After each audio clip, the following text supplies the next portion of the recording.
people there who had lost possessions, home,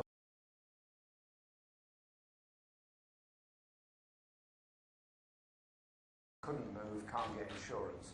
They are in a very, very difficult situation, as many others are.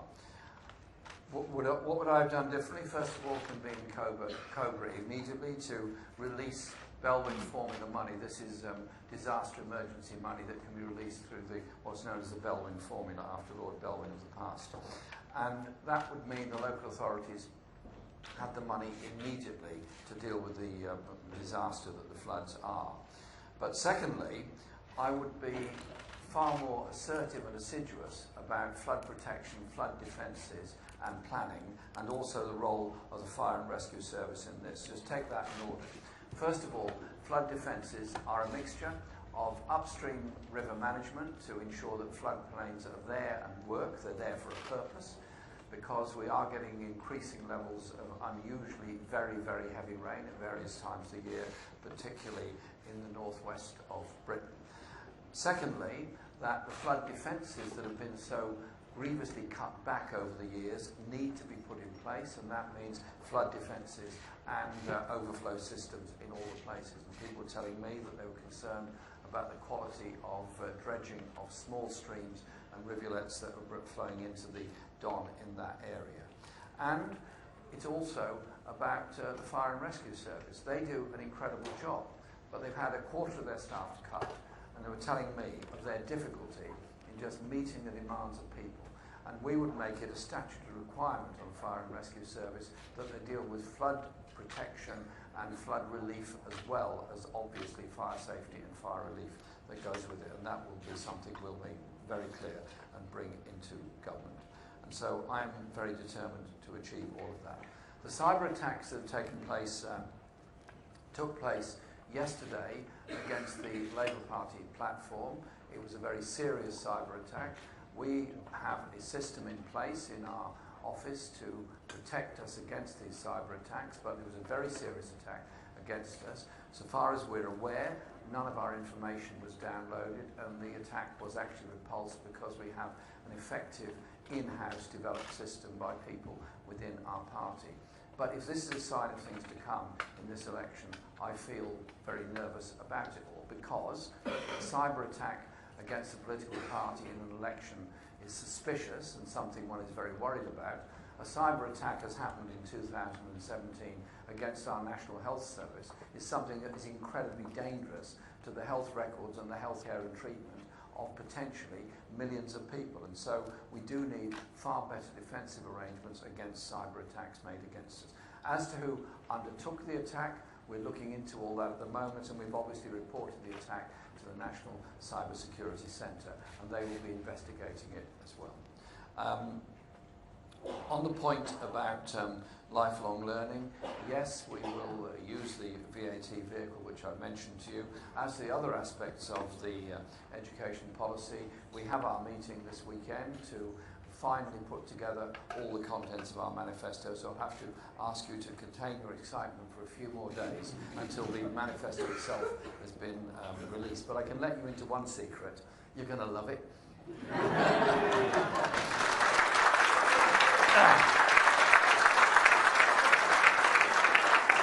And the other two questions were concerning Nigel Farage and what he may or may not do. And I think what we have before us is an alliance between Donald Trump and Nigel Farage and Boris Johnson. We know where that alliance is designed to take us, into a sweetheart trade deal with the United States that will threaten all of our regulations, all of our conditions, and threaten our public services. When they talk about access to a health market, I simply reply to them, last time I looked, it was called the National Health Service.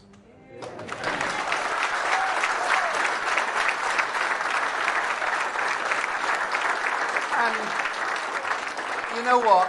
I'm not really very interested in playing all these parlour games about who might do this, who might do that, who might do this there, who might do that there. We are putting forward a manifesto, a proposal that we're putting to the British people of the opportunity to end austerity, the opportunity to invest in jobs for the future, the opportunity to create that better, fairer, more egalitarian society. I approach elections and politics in a positive frame of mind. We are putting a positive message out there. And you know what? Hundreds of thousands of people are supporting us, coming out to help us, and donating often very small sums of money to our election campaign. And I'm proud of that, because we're a party of the many, not just the wealthy few.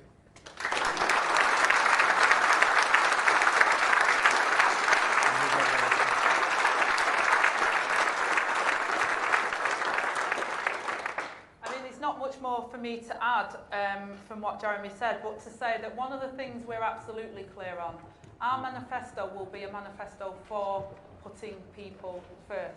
It will be about fairness. So our National Education Service is about what's right by your child, what's right by everyone. We will never put ideology before the best for your children and for your community. And our National Education Service will deliver for everyone in this country and will not be a rigged system like the one we currently have under the Conservatives.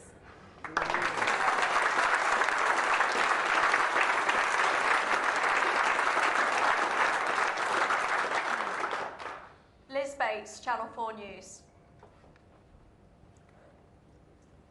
Hi, so just to follow up on your criticism there of Nigel Farage, the reality is that you need him and the Brexit Party in seats like this to split the Leave vote and to give Labour candidates a chance to hold on here. So are you privately happy that Brexit Party candidates are still standing in Labour marginals? And Hannah Miller from ITV Granada.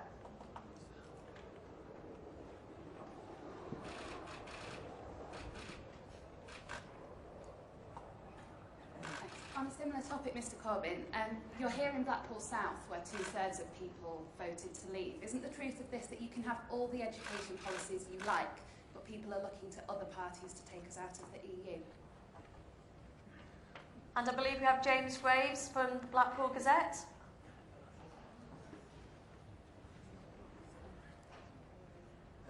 You promised to give every adult a free entitlement to 6 years of study for qualifications at level 4 to 6. But will this include apprenticeships? And if not, what are Labour's proposals on apprenticeships? Okay, Angela, would you like to go first this time? Yeah, happy to go first. I mean, in terms of the deal between Nigel Farage and Boris Johnson, it's absolutely clear now, I think, for many voters in this country, that you want a different tact for this country, you want future for this country, you want to build this country, you vote Labour on December the 12th. If you want a hard right deal between Donald Trump, Nigel Farage and Boris Johnson, you vote Brexit or you vote the Tories, because it's the same party. I don't fear the Brexit Party.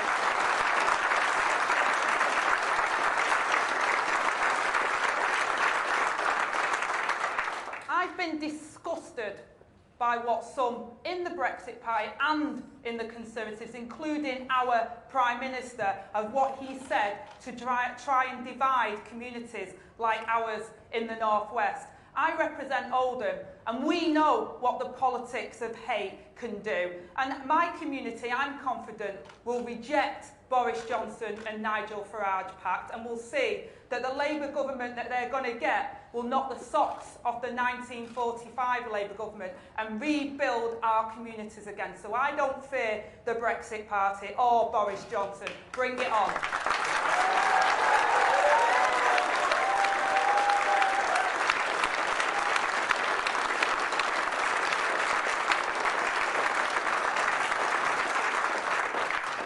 Coming on to James's point as well, in terms of apprenticeships. The apprenticeship levy is too clunky, it doesn't work. The T-levels as well that the government have proposed, they're at risk of damaging their own policy around technical education, because quite frankly, to be honest, the Conservatives, further education, apprenticeships and adult skills are for other people's children. They just don't get it.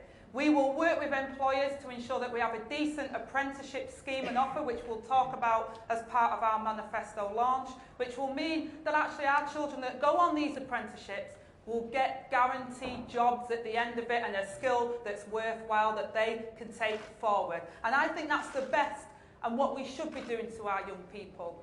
It's inspiring them to do what they want to do, funding it properly,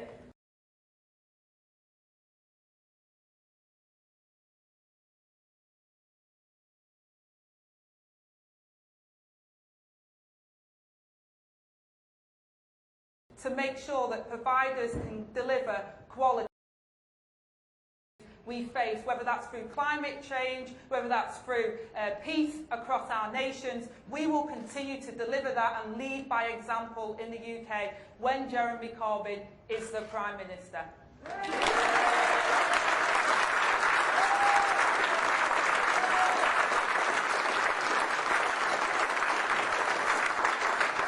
I think Angela's put it really well. People in Britain voted leave, people in Britain voted remain. People who are up against it voted leave, people who are up against it voted remain. Our whole policy and our whole strategy is to bring people together. If after this election you have a Tory government with the support of Nigel Farage, you will still have oversized classes, you will still have hungry children going into school, you will still have young people going into tens of £1,000s worth of debt just because they wanted to get to university. You will still have people that can't get the apprenticeships and the vocational qualifications that they need.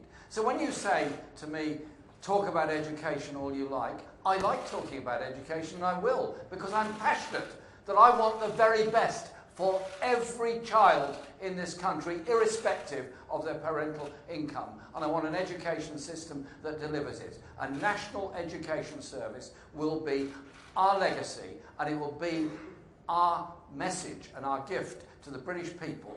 We value your right to know, your right to learn, your right to participate in society.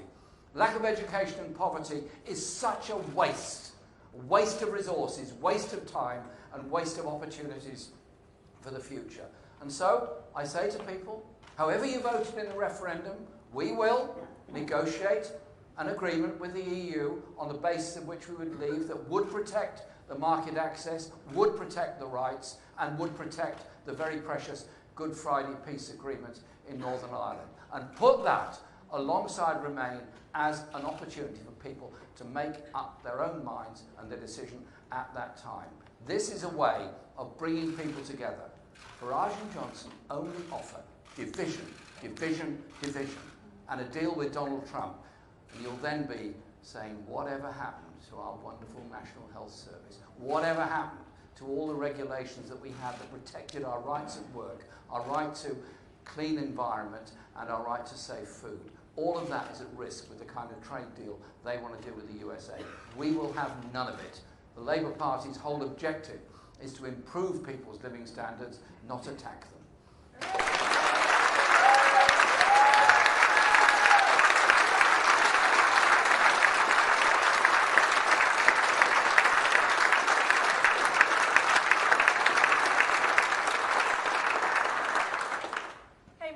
To our final three questions. I'll take Sam Blewett from the Press Association, and then I'll take two members of the audience.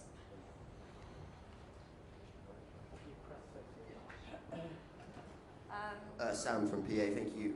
So it's been reported that the HST review has found costs have increased to 88 billion. Does this affect Labour support for the scheme? Sorry, I didn't hear it. Sorry, so it's been reported that the HST review has found costs have increased to 88 billion. Does this affect Labour support of the scheme? Okay, sorry. Thanks, Sam. Okay, and I saw a lady over here with the red. I see your hand up. Turquoise scarf. Hi, my name is Tracy Hopkins. I'm here representing the voluntary community and social enterprise sector as a leader within that sector across the Fylde Coast. I was really heartened to hear mentions of volunteering by Angela and mentions of informal learning. As a sector, we're at the sharp edge of communities, whether it be a flood or whether it be about providing learning and training. I'd just like to know what kind of investment you think is needed in the voluntary community social enterprise sector in order to deliver some of the plans you have around the National Education Service. I thought I saw this lady's hand, the lady with the glasses. No? Is it not you? Okay. And there's a gentleman over there. Take a gentleman with red top at the end. They have, haven't they? Yeah, my question's about further education. Very pleased with everything you said today. One thing I didn't hear, though, was a very essential part of any learning situation is the quality of learning in the classrooms. And one of the tragedies of the last 10 years has been the fate of teachers in further education who have faced redundancy, frequent restructures, part-time contracts, 0 hours contracts. In fact, teachers in further education can teach from level 1 up to and including degree level, and yet on average they get £7,500 a year less than teachers in schools. I'm just wondering how you're going to address that. I'll say a quick word, then Angela will say something else. On the HS2 point, thanks very much. It is a rumour, therefore we don't know the accuracy of it, and I don't know what the outcome of the review on HS2 is going to be. Our priority is investment in rail and bus infrastructure north of Birmingham into the northeast, northwest and Yorkshire. And so we'll be looking very closely and very keenly at it. As far as we're concerned, that is the absolute priority. Because if we don't improve transport links from Birmingham northwards on the Y factor, so to the northeast and the northwest, and develop a crossrail for the north, which would be a high-speed, efficient line linking Liverpool, Manchester, Newcastle and Hull, then I think we will see a problem over future economic development across the region. So our priority is absolutely that. I cannot really comment on the figures. They are a rumour at the present time, so we'll have to wait for that report to come out. Angela will answer the other questions on education. I'll just make one point. I think your point at the end about FE lecturers is a very good one and a very strong one.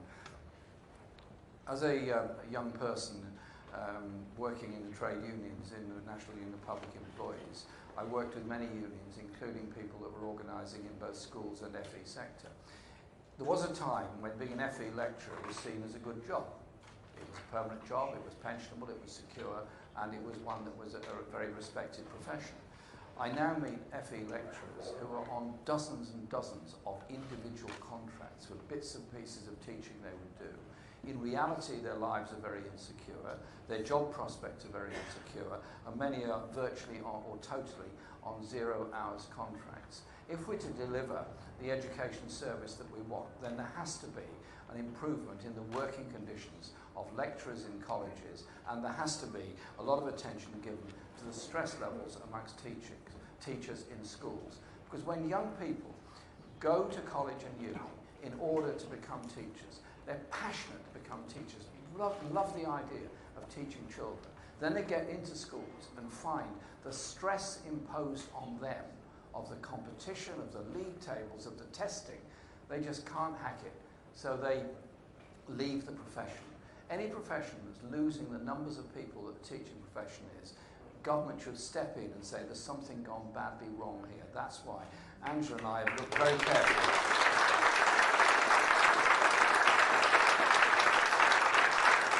at levels of stress and the way in which we can get more people into the teaching profession, keep them in the profession by respecting what they have to do. And that's why we decided we'd end Key Stage 1 and 2 testing and change the attitude towards schools. Our NES opens up such magnificent possibilities for so many people. I'm just so excited about it. And she's the person and he's the person to deliver it.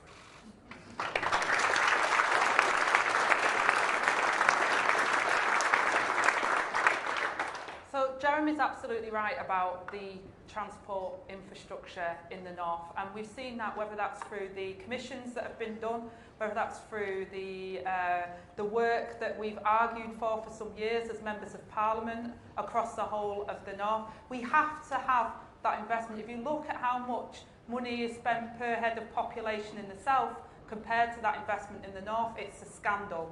And if we're going to change our economy, we have to have that investment here. And Labour will deliver that through our transformation fund to ensure that connectivity, transport, super fast broadband, all those things that will attract businesses as well as our education system will deliver for our area. Because quite frankly, we don't want handouts, we don't even want hand-ups, we want the tools to do the job ourselves.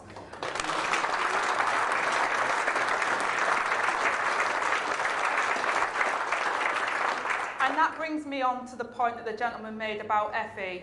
Our trade unions in the further education sector are in dispute at the moment with this government, and I've urged this government to do something about it and support our further education and our tutors and teachers in there. You're absolutely right. There has to be parity of esteem and qualified, well-respected tutors and teachers in our sixth form and FE sector as well. And this government is failing that system and failing our young people and the staff that support them. We will put them at the centre of what we do in our Labour government. And I left Tracy till last because I felt that Tracy's comment was such an important comment. And it brings me back to whether it's the Mind support worker that has helped my mum while I've been here, because I do spend a lot of time away from home now, and she's had that support taken away from her, because as soon as she gets well again, they have to go off and help somebody more needy because they just don't have the resource. Whether that's the Christie support, the Macmillan support that's delivered, whether it's through the adult education, the cookery classes, my knitters that do that at a weekend with a group of my young women that knit for neonatal babies, little hats or anything else. These are all opportunities for people to find that love of learning, be connected back with their communities. And the problem with the Conservatives is they know the cost of everything and the value of nothing.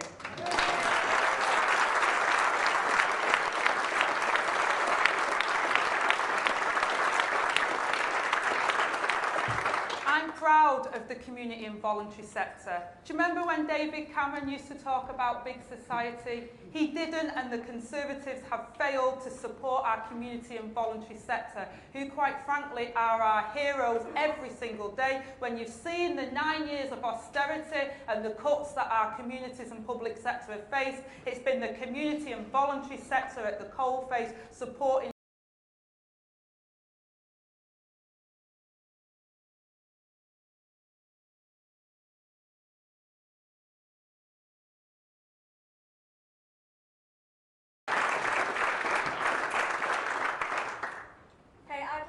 you all for coming, but I'd especially like to thank our WASPy women who are at the front.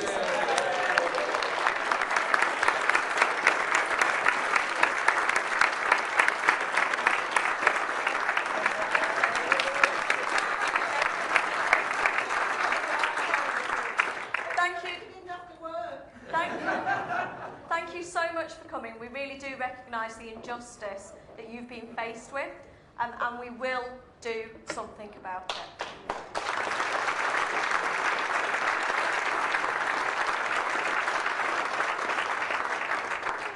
So Blackpool, thank you all for coming today. I hope you've enjoyed this morning's event. I hope you found it as inspiring as I have. I'm really, really pleased to hear about what we're going to do with lifelong learning, just as I hope you are. So if you could just give us 5 minutes to get Jeremy and Angela out of the room. And, sorry?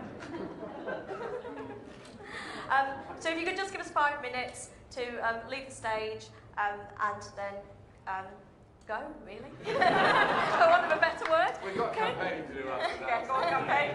Yes, go campaign. Thank you.